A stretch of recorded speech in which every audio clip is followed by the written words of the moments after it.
দুনিয়া তো আমি খাইতে দেই বান্দা, দুনিয়া আটকাই না, ডাকলেও খাওয়াই, না ডাকলেও খাওয়াই। অনুগত অবাধ্য ইমানদার বেঈমান আমি তো সবাইকেই দুনিয়া রিজিক দিচ্ছি। এটা কথা বলেন না কেন? সূর্যের আলো কাফের বেঈমানের বাড়িতে ওঠে না? চাঁদের আলো ওঠে না? দুনিয়া তারা ভোগ করছে কিনা বলেন? আল্লাহ তাআলা বলে, বান্দা দুনিয়া খাচ্ছ, ভোগ করছো, দুনিয়া নিয়ে মাতলামি করছো, এটারে খুব তৃপ্তির কিছু মনে করো না। দুনিয়া আমি কুত্তারেও খাইতে দেই। ছেলেরা মনে রাখো, শুধু ভাত মাছ খাইতে পারতেছো আর ঘুমাইতেছো, আর মোবাইল টিপতেছো, আর নর্তকী দেখতেছো। আল্লাহ চেনো না, আখিরাত চেনো না, কবর চেনো না, মৃত্যু চেনো না, জাহান্নাম বুঝো না, জান্নাত বুঝো না, আল্লাহর ভয় বলতে কিছু চেনো না। শুধু মনে করছো খাইতেছো আর ঘুমাইতেছো। রাস্তার কুত্তার দিকে তাকায়ও, ওই কুত্তাও খায় আর ঘুমায়,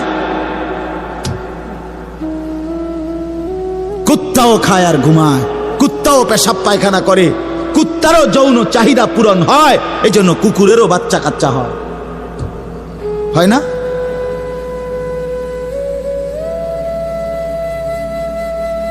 আল্লাহকে কেন ভুলে যাব আমরা? মালিক কেন ভুলে যাব? বানানে ওয়ালা ভুলে যায় কিভাবে? একটা সেজদা দিতে মন চায় না, এক ওয়াক্ত নামাজ পড়তে মন চায় না। তুই কোন মানুষের বাচ্চা? তোরে জন্ম দিছে কয়ে? তুই মায়ের পবিত্র দুধের 2 বছর মায়ের পবিত্র দুধের অপমান করলি না ফরমান।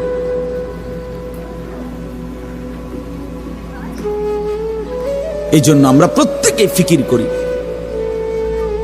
তো যাই হোক বাপ, আমার বলার উদ্দেশ্য হলো, দয়া করে আমরা সবাই মনোযোগ দিই। অল্প কুদ্দুর সময় দেখবেন যে দেখতে দেখতে শেষ হয়ে যাবে।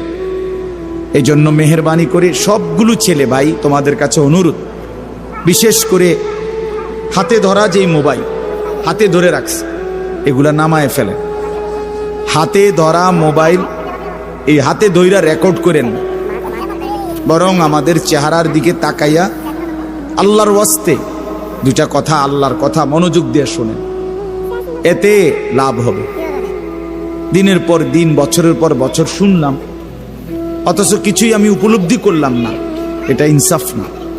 আল্লাহর কথা মানুষের পরিবর্তনের জন্য, এই কোরআনের কথাগুলো আমাদের জিন্দেগি বদলাবার জন্য। মসজিদে জুমার নামাজে প্রত্যেক জুমায় বয়ান হয়, 1 বছরে 52 সপ্তাহ।